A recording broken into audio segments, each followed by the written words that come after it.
Okay, I think I've got your attention. I don't do a real good job of that a lot of times because I don't have a real loud voice, so I'm fine. Ellen is my critiquer back there, so I'm good. We'll help her out. Welcome, everybody. We're so happy to have you here to hear Robert Ballard tell about his aunt. And I've wanted to know the story for a long time, so I'm anxious to hear what he has to say. But I wanted to just add a few words. His stories are always great, but I think one of the really nice things is that he is a storyteller. And that is an art that is almost lost. I grew up with a grandma who could tell stories. I'm not that person, unfortunately. I didn't get that gene. But Robert is. And it's a way to pass on our culture that is fun, informative, and really personal. So, for those of you who know Robert Ballard grew up, those of you who don't know Robert, he grew up on the island. In fact, correct me if I'm wrong, but I think when you were a baby, you were in the shack at the end of the pier that used to go out from Captain Ponds.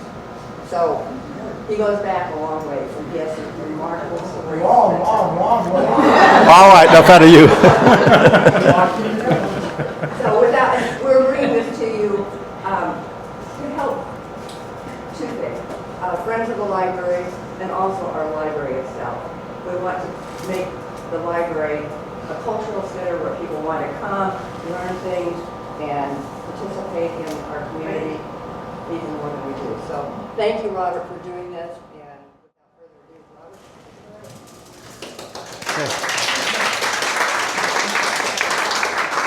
Well, thank you, Karen. My storytelling came about growing up with my kids, or my parents, my father, and we'd be sitting around the barn on a cold day against the south side of the barn in the sun with no wind, and listen to the uncles tell stories. Or it would be at a picnic and the uncles telling the same stories over again. And as a kid, you're a listener. You didn't do talking, you just listened. So I listened to a lot of stories over the years, same stories over and over. Fishing with my uncles and my dad on the boat at night, same stories over and over. So I got to know the stories pretty well. And so if I got any storytelling ability, it came from just listening to those stories and how they presented them. And that's kind of how I got into this.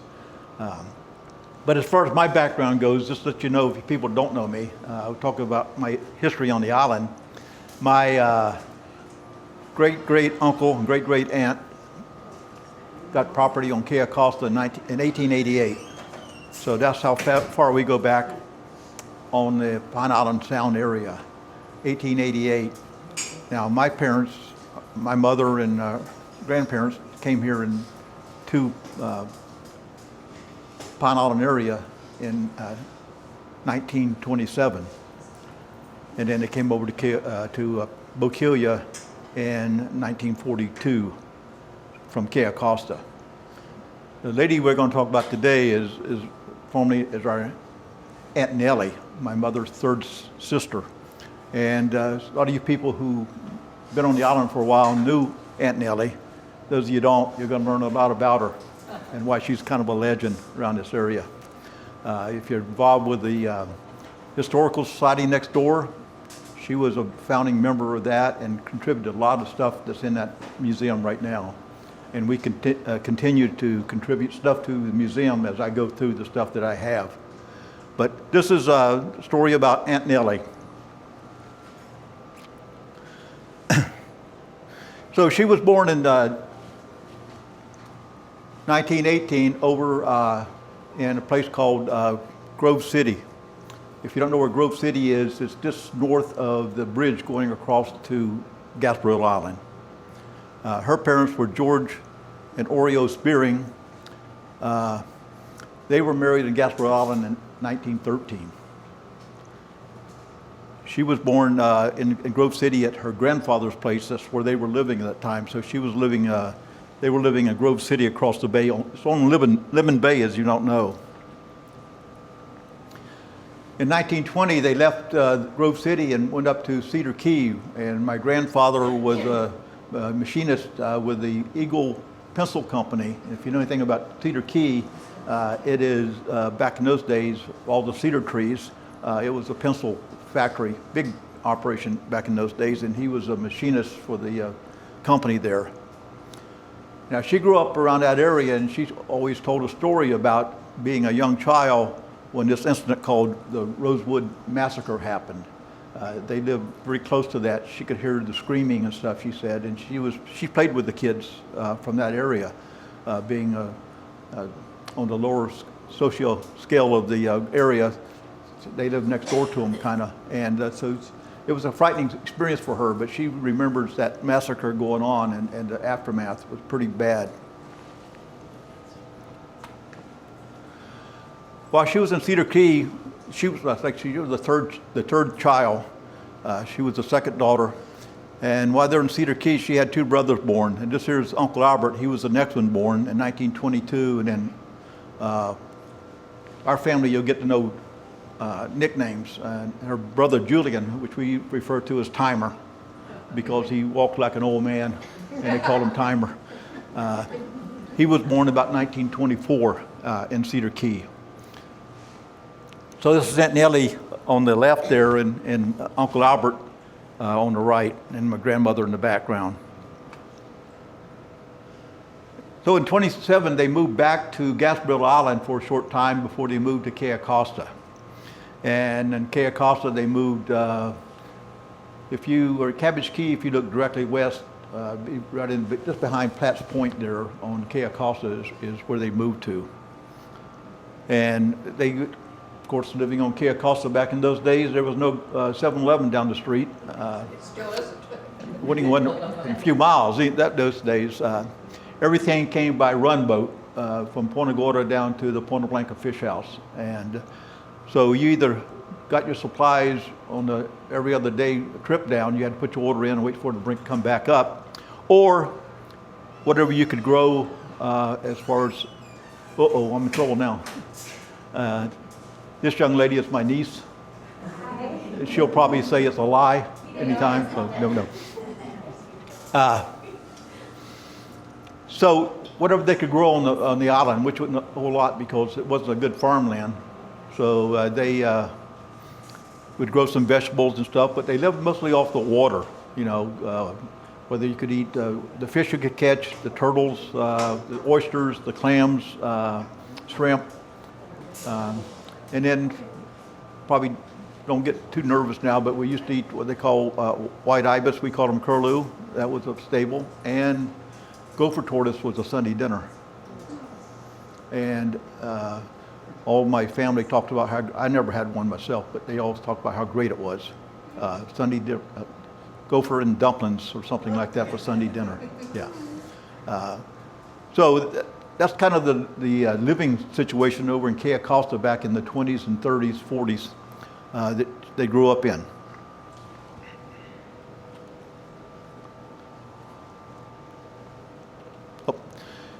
So she was school age at that time, so she went to school in Ponta Blanca. And this is her on the right, the tallest one with some of the kids from the school, the Ponta Blanca school. And to get there, you had to go by boat. Now, this was not the boat she took. This is later on, and this is the boat my mother's on. My mother is the tall girl in the back, and the young man in the lower is my Uncle Charlie, and then the one in the white cap in between there in the middle is Uncle Timer. And then Aunt Nellie's future husband is Arthur Coleman, who's the tall guy running the boat. He was the captain back in those days. But this is the kind of boat that they went to school with every day when the weather was good.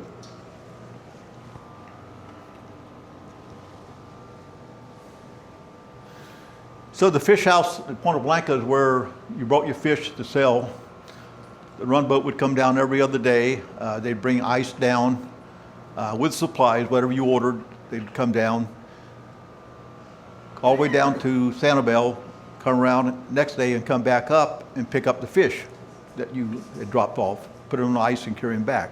So your fuel and whatever you want came on this run boat. And Fran Papa talked about coming from Punta Gorda on this boat and being pretty sick from the smell of gas fuel fumes and stuff, all the fuel and stuff on the boat. She said it was pretty sickening riding from Punta Gorda here on the boat. So but you can see the place in the back was where the ice was stored, the fish wells and stuff in there, supplies. The guy that ran the fish house always bragged that he knew every woman's bra size on the islands. He took their orders for stuff to go bring them down. So in 1929, my mother was born on Kea Costa.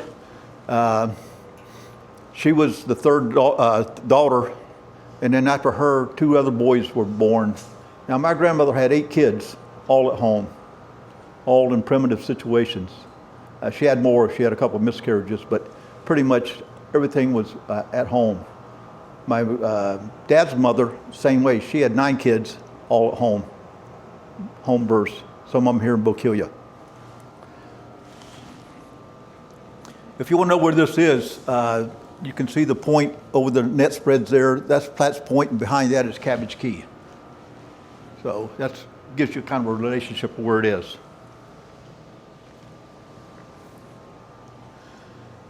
So Aunt Nellie took on the guardianship of overlooking my mother since she was the second closest to her in sister size, and she would kind of be the babysitter, whatever, guardian of my mother in her infant days. So Aunt Nellie's on the right, my mother's on the left.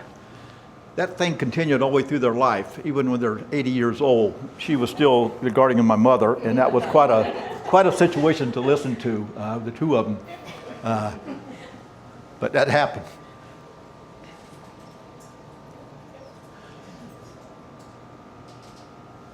So Aunt Nellie and Uncle Bud got married about 1935.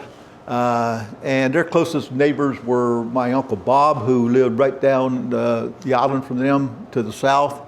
And to the south of Uncle Bob was the Joe Donner house, which is the house my mother was born in. They moved out in about 1935 and moved up the island to a house that my Aunt Lois and her family had built up by, I can't remember what the name of the key is now, but it's just north of where this place is here before you get into Pelican Bay. So this is Aunt Nellie here with Uncle Bob's 3 kids, my cousins, Bootsy, Gwen, and Gary. And I say they were the closest neighbor about 150 yards down the island. This is Uncle Bob's house on the left, Aunt Nellie and Uncle Bud's house on the right. Now, I thought they owned the property, but I cannot find any records of where they owned the property, so they were basically squatters for 30-some years. But you know, interesting enough, going back to this time frame before that, all this land here there's actually a plat map. It's called Principio or something like that. It was a subdivision, and these were all plotted into different lots back in those days. But I can't find any deed where, when they left the island, that they sold the property to anybody, so they obviously didn't own it. Now the state owns pretty much around it here. A guy named Dean, Mark Dean, owns this property now where Uncle Bob's house is. So Aunt Nellie learned to fish from her dad, my grandfather, which all the girls learned to fish from, and the boys, and all of them pretty much became fishermen, with the exception of Uncle Timer. He was a fisherman in his early days, but after he got out of the service, he joined the paper mill in Palatka and spent his whole life in Palatka in the paper mill. But all the other boys were commercial fishermen. Aunt Nellie was a commercial fisherman. My mother would fish with my granddad. I remember my first stories was with my granddad when I was about 4 or 5 years old, going out with my mother, and she was crew on my granddad's boat, and I remember going out with them on the boat with them. But pretty much our life on the island was collecting seashells on the beach after a storm, she'd walk the beach and she had jars and jars of shells, and any flotsam that would wash up, she could salvage. She was a scavenger, and anybody knew her, she was a scavenger, which she took the stuff and she built things with it, shells and whatever from it, furniture. So it was a subsistence living out on the islands back in those days. Now, Cabbage Key Cabbage Key, early on, back in the 20s, was called Palmetto Key before the Reinhardts bought it and then built the house and changed the name from Palmetto Key to Cabbage Key.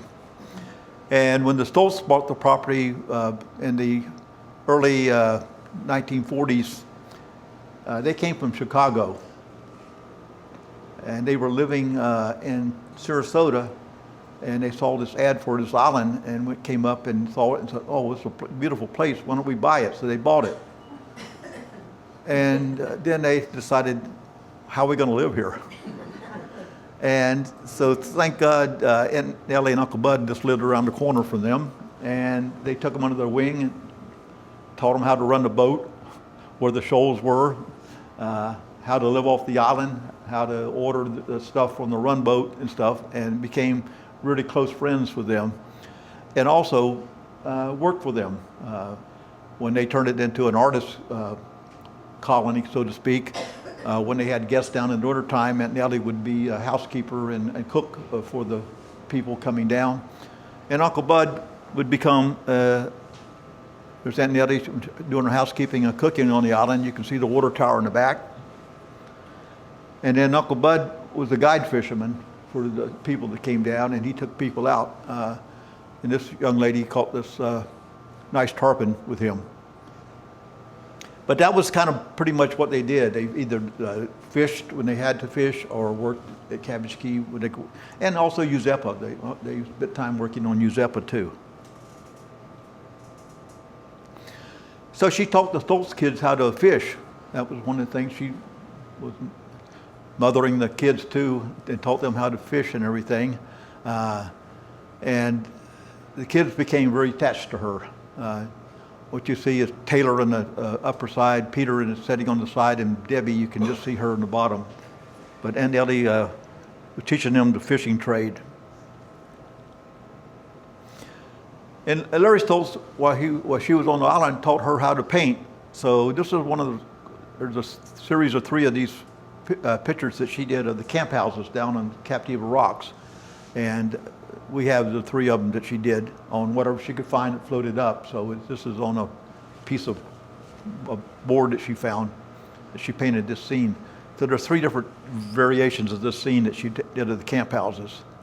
And after she died, we got a nice letter from Larry Stoltz, actually Peter Stoltz, Larry's son, talking about how much Aunt Nellie meant to them growing up and teaching them how to do it. And the letter's over here if you want to read it at some point.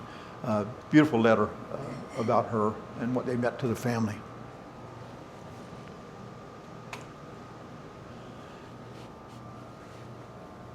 Back in the late 2000s, I was online in the Boca Grande site, and I saw this picture, and the colors just hit me. And I noticed that the name underneath it was Larry Stoltz. So I emailed him right away and said, I love that picture, the colors. Can I get a copy of it? And he said, sure. Family would be glad for you to do that. And then about 25 minutes later, I got a message back, don't make a copy of it. We're going to make you a print of the original. So they made me a print of the original, and this picture you see here is a picture of Uncle Bud that Larry Stoltz did of him on there. And the colors are just brilliant on it. But Debbie and Peter and Peter's son, Larry, came down and gave that picture to us at Aunt Nellie's house. They'd come down and visit her.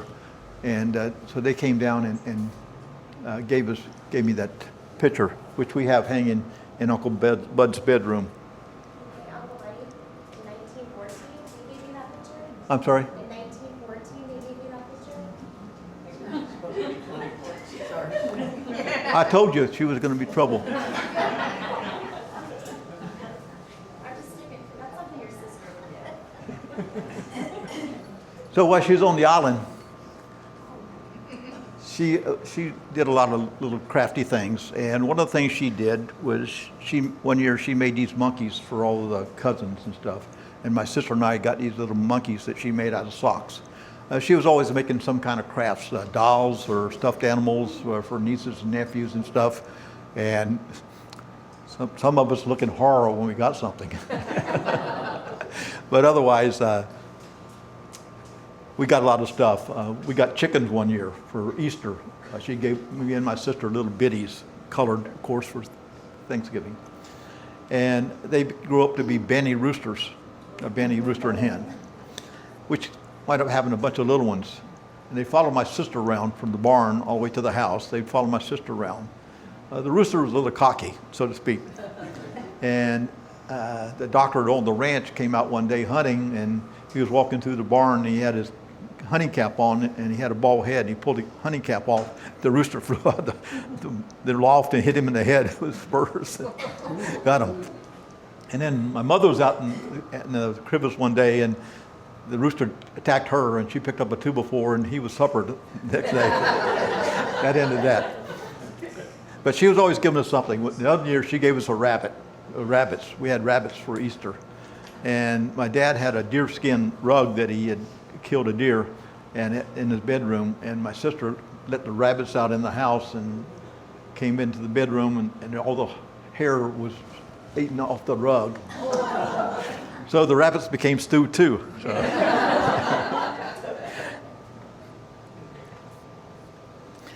So when they were on the island, they were always dibbing in something, and Uncle Bud tried to introduce deer and quail and turkeys over in Cayo Costa, and he'd bring some in and turn them loose, and then his relatives from Boca Grande would come over and shoot them, and they'd disappear. So he finally gave that up. They also planted all kind of tropical stuff around the area where they lived there, and there's all kind of tropical plants around the old homestead where they lived over there. In 1962, they came over to Boquilla and built this first house. This was on Quail Trail by Donner Road. And this was the first house they built. They were still living on Cayo Costa, but this was their land base when they came over. So they did that for a couple years and moved over in '64.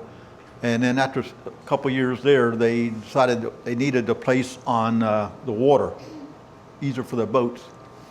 So they moved over, bought some lots over on Portobello on Knight's Landing, or Knight's Boquilla Island subdivision. And that's the same place we live at today in their house that they built in 1968. And that house that we live in was built by Bert Clubb of Bert's Bar fame. He was a contractor when he first came down here.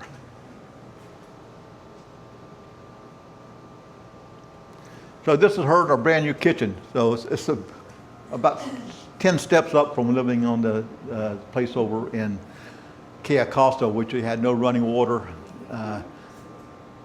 You had no electricity. You had no indoor plumbing. So this was a big step up, and you can see the smile on her face. She's got some convenient appliances.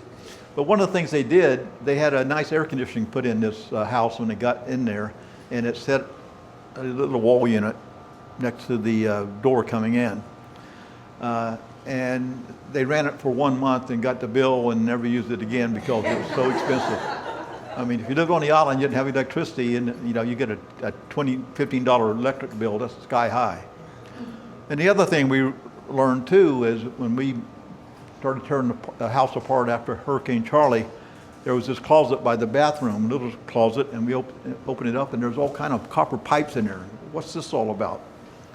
So my sister says, that's where the hot water heater was.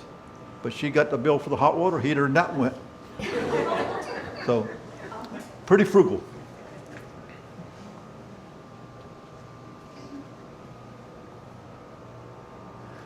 So she was a familiar figure walking down the area there. She walked over to my mother's, which lived on Quail Trail about a mile away.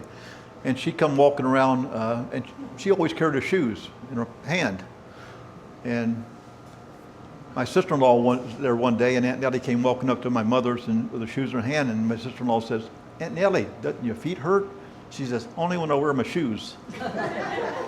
So she was bringing her shoes over in case she had to go into town or someplace, so she'd have her shoes to put on. But they always bothered her. But you see her walking, she'd walk through the sand spurs and stuff and shells, the asphalt pavement, barefooted, nothing bothered her. So when they got over here, they continued to commercial fish as their main occupation. And she would subsidize that with some domestic work, working for some of the families like the Randales and some other people around the area, and winter visitors to Bokeelia, to help with their health care with some of the older folks around the neighborhood. And that became an issue too, because some of these elderly people she worked with had a lot of stuff that they had accumulated and they wanted to get rid of. So they would say, Nellie, I'm going to get rid of this. You want it? Yeah, I'll take it.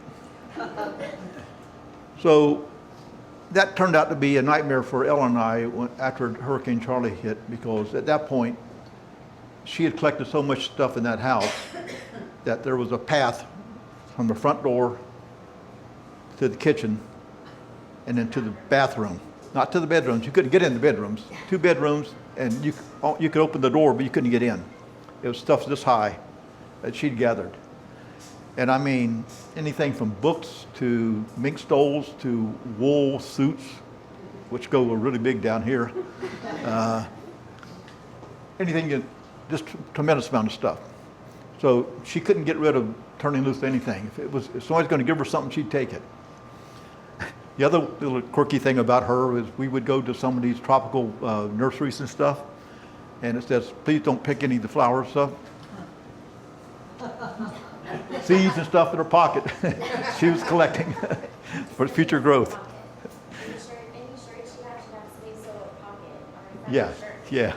That was one of the other things, is she would buy a nice blouse or something like that. It didn't have any pockets in it, so she got some material. She'd sew pockets on the side of it.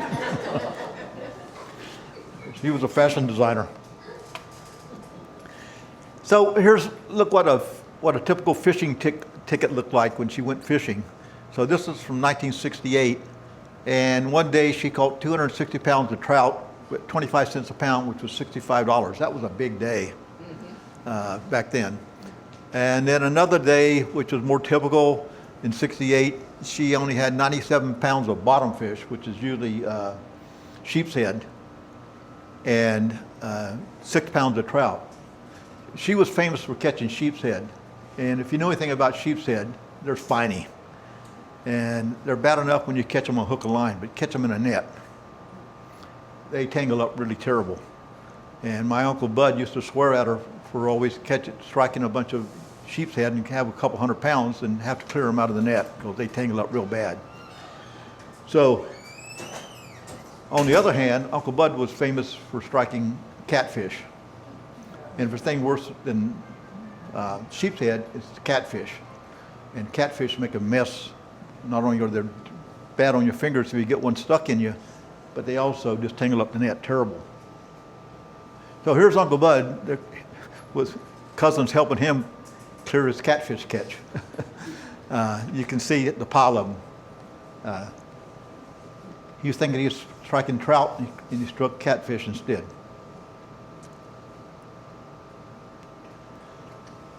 So there were many years on Caracosta salvaging everything. We talked about that. She wouldn't turn anything down, so we talked about all the stuff that she collected in her years.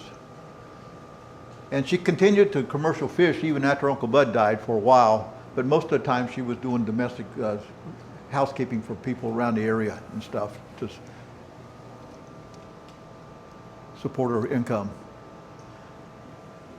Now, they sold the lot next door to her, this couple from North Fort Myers who had a big ceramic operation right by the Edison Bridge back in the 50s and 60s. And she got interested in ceramics. So she got into it full bore. They taught her how to make ceramic stuff, and she had all kind of molds and stuff. She actually added an addition onto the house for all her ceramic stuff, her kilns and everything. And she had a really enterprising person. She had a nice little display thing out in her front yard, if anybody remembers it. Fish tanks and whatever she could use in her display cases. It was a real first-class thing that she sold her stuff out of.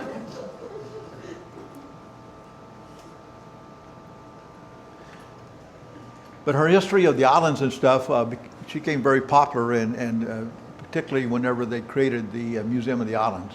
So she was a major one of the original people and a major contributor to the museum in the early days. So a lot of the stuff you see in the museum, she donated.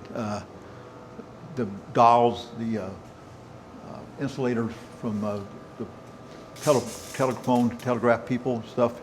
She had all this kind of stuff, some old Clusa conchs and stuff she had, all in the museum. But because she had this history knowledge, she helped collaborate with several authors on books around the area. And one of them is Bob Edick, Fisher Folks of Charlotte Harbor, and this book is over here. If any of you have ever seen it, she was a collaborator on that, and some of the other books around the area she collaborated on. They went to her for background on the islands and stuff.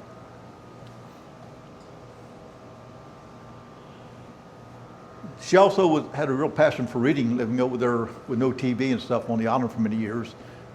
We had boxes and boxes and boxes of books that she had on everything from horticulture to rare plants to birds to whatever. And they also hosted some authors. She didn't host Zane Grey, but Uncle Bud ran into him when he was down here fishing. John D. McDonald was a frequent person, and she had all his collection of books and stuff. And she also got into antique dolls, and they called her the doll lady for a while because of all the antique dolls and stuff she had there. And part of her ceramics was making ceramic parts to replace some of the broken stuff on the dolls. So we had tons of that stuff to deal with after she passed away. And in 1995, the deadly blow to the commercial fishermen on the area when they passed the net ban legislation. And it pretty much killed my mother's side of the family because all of them were commercial fishermen.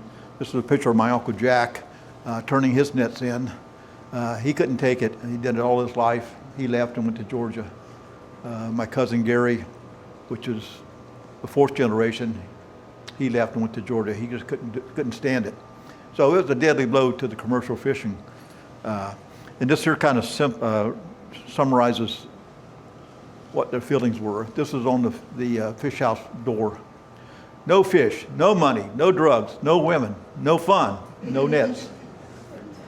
So it pretty much describes their sentiment.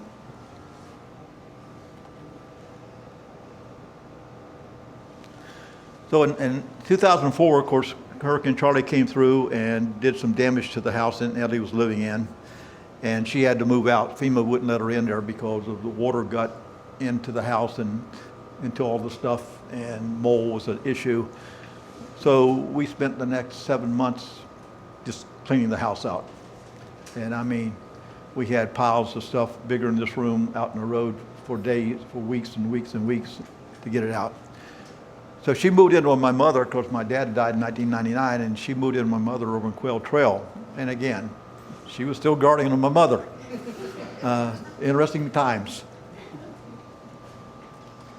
But while we were cleaning up, she had a cardiac event happen one afternoon and wind up going into a health facility and passing away in the health facility, never came out again. But one of the interesting stories to tell you how gutsy she was, we were cleaning out one day and we're out front, and this van comes down the road late in the afternoon, almost dark, and this van comes down the road real slow and weaving all over the road, hits the mailbox, knocks it over, keeps on going, goes down to the end to Knight's Landing. And as soon as she hit the mailbox, Aunt Nellie's after him, using the best Bocalian language you can talk about at him. And she's right after him, and I'm after her saying, Aunt Nellie, slow down, you don't know who they are. And she's going after him.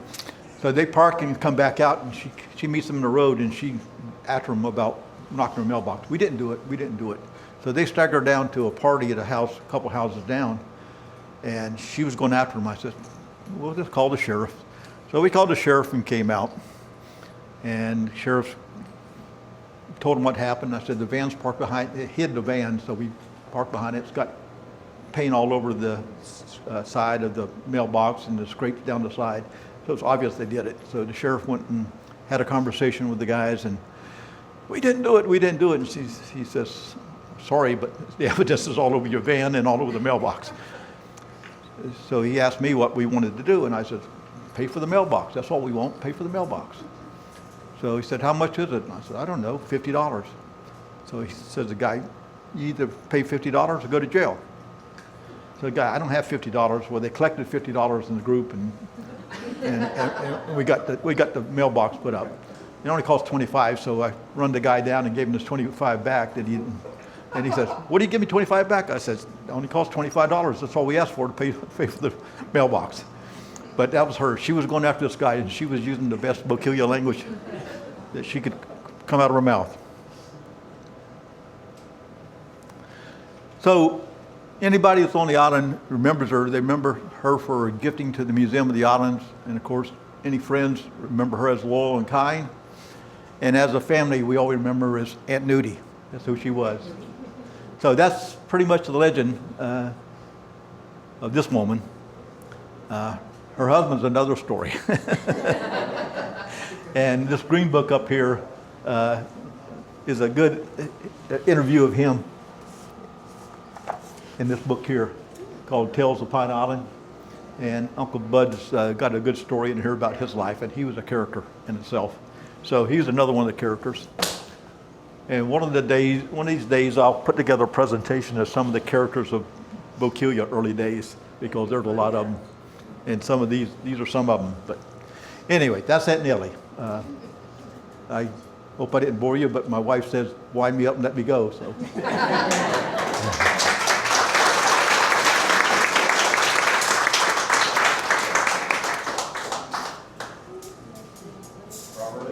Yes. You didn't mention mullet in any of the fishing and stuff. Were they doing a lot of mullet fishing also? Well, they did, but she didn't do a lot of mullet fishing. She did trout and sheep's head. Commercially? Yeah, commercially, yeah. But yeah, mullet was but see, back in those days, you only fished mullet during the summertime. It was closed from December through into February because of run season. So you didn't fish for them in the wintertime. That's when you fish for mullet, for sheep's head and trout and stuff, yeah. But yeah, summertime. Yeah, Jim. What did they use the catfish for? What do you They're edible? What that? Are they edible catfish? Oh, no. Yeah. No, you didn't want them. They were a pain in the butt. Oh, so what did they do with them? Throw them away. Throw them away. Yeah, throw them away. But catfish that'd be schools as big as this room of catfish. Oh, is that right? Yeah. And if you fish at night, you used to fish with your hearing. You would listen for sounds. And trout make a popping sound. And a redfish will make kind of a sucking sound. And catfish kind of make a similar sound if you're not paying attention to trout. So it's easy to get them confused. And you're fishing at night, you get no visual, you can't see it. You just have to listen to the sound, and you can see the schools in the water. So you strike them. And sometimes you strike the wrong fish. And that happens a lot. That's why he's clearing all these fish, because he struck the wrong bunch. But yeah. Was there any yes. murder? I'm sorry? Yeah. Who lived in the little cottage right across from Four Winds Marina that was right down on the water? Oh, well, across the little island there, Yeah. across Jug Creek. There was nothing across. Dot Goodwood. Yeah, Jot Goodwin. Yeah, thank you. Yeah, that's where the old road used to go through before they built the new one of the bridge. Yeah. It used to go across, and the creek did not go like it does now. It used to go around that island. Yeah, okay. And then when they built Stringfellow, they cut the canal or the waterway straight through, cut that island off. Yeah. Because we had friends that owned that, more recently. I mean, Yeah. still years ago, but more recently. And I remember going into that little cottage. Yeah. Yeah, that was a houseboat. That was what you call a lighter, a houseboat that they turned into a cottage. Yeah. Yeah. Yes, ma'am. How about across from that house on that would be the north side of, by the bridge? Remember there used to be that place there we could get fuel, and it had the breezeway, and by Four Winds there. Do you remember By four, well, there would just be Frank's Fish Camp there. That was where you got gas and stuff. Frank's Fish Camp. Yeah. Frank's Fish Camp. Yeah. Yeah. Frank dealt about a. Oh, Delaware. Yeah. Frank dealt about a. Yeah. He had a fish camp there. Yeah. Yes, ma'am. I have an interesting little anecdote about myself with Nellie. Yeah. I live on Buccaneer Street, and Yeah. we used to walk the streets. Yep. I mean, not walk the streets, but we used to do Careful, Debbie. More Boquilla streetwalkers. Well, there was good things to be found in front of Nellie's house. I picked up, she had a Pyrex pottery, coffee pot. Yeah. I collect Pyrex, so I was interested in that. But we used to have discussions with her when we go by. Well, when I joined the garden club, Nellie was in that health facility. And I was in the hospitality committee, and I always picked Nellie to bring a flower to. There had to be a problem with Nellie. She wouldn't let me give her the plant in her room. She told me to go plant it outside of her window. I had to find a spoon in the cafeteria and a spoon out the window. She's looking at me through the window and a spoon Yeah. and planting her little plant Yeah. outside. She had to have it outside. Yeah. Yeah. Yeah. That was hard for us, the family, to have her in there, but there was not much we could do because my wife and I were both working, and I was on the road a lot, and we just couldn't take care of her. And it was the best place for her. My mother couldn't take care of her with the hip and everything. But it was tragic, but yeah. I think I visited her at least 3 times. Yeah. Yeah. Yeah. Any other questions? Yes, ma'am. What was the Rosewood massacre? I'm sure it wasn't. Yeah, it was not a. It was a racial incident that happened in Cedar Key. This black man or boy, young man, came to the back of this white woman's house to ask for water, and she was afraid that people were going to take it the wrong way. So she said he was trying to attack her, and of course they hung him and started burning down the whole black neighborhood. So they killed a lot of black people and burned down their neighborhoods and stuff. It was a tragic thing. Back 1923, 24. Yeah, yeah, yeah. I learned something today. They took away their nets. Yes. They had to turn their nets in. Yes. I never heard that. Yes, they had to turn in all their nets because the new law, they had only could be so deep Right. and a short net. So most of the nets were 300 yards long, and you could only have not even 100 yards with the new ban, and they had shallow. So yeah, they had to get rid of all their nets. Yeah, and big turn-ins. Yeah, big. Yes. Were those nets paid for? Did the state do any compensation? Yeah, there was some compensation, but it was really little. It wasn't a lot. Yeah. The other thing is, you were talking about the catfish earlier. Was there any market for trash fish like that for fertilizer? No, not back in those days. Some of the crabbers sometimes would take them and use them for crabbers, but they didn't pay for them. They just give them to them and they take them. But no, there was no market for them. But a lot of catfish back in those days. Terrible fishing for those. Yeah. Yes, ma'am. Catfish, I don't know anything about catfish, but are they like hornpout? You know what hornpout? Oh yeah, let's go to catfish. They got that barb on Yeah, it. yeah, But hornpout are very tasty. yeah. Saltwater cats not so. Yeah, Okay. different than hornpouts. Yeah, and those little spines on there, I tell you, they hurt you because I've sat down on a couple of them fishing because when you take them out of the net, you break that spine off and then push it through the net because they got barbs on them, and you can't pull it back out of the net. You got to push it through because here's the net. Think of this net, and this is nylon, and it's a bunch of round fibers, and that spine goes through there with the thread on it. You can't pull it back out, so you got to push it through. Okay, so after you break it off, you break it off and throw it back in the water. Sometimes they don't go back in the water because you have these we call oil pants on. They're suckers, and they stick to you, and you don't know that. So then you lean down, and all of a sudden you got one stuck in your butt. And it's not a comfortable situation. Not a comfortable situation at all. Yeah. Any other questions? Yes, ma'am. That big tarpon that I Yeah. saw there, and I wondered many years ago, did they use any of that? Did they eat any of it? Just throw it? Back in those days, they just took the scales off. If you went over to Boca Grande, And in the museum, they always wrote their weight on the scales and hung it up. That's all. Fish, you can't eat them. They're no good. So some people would mount them, but most people, they kill them and they're dead. You know, now they have to release them. But back in those days, you didn't. You just kill them, take the scales or whatever, mount them. But that was it. Waste, real waste. Yeah. Any other questions? Well, thank you very much. I appreciate it. Thank you.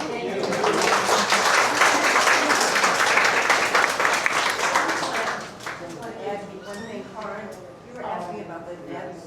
If you listen to that oral history, that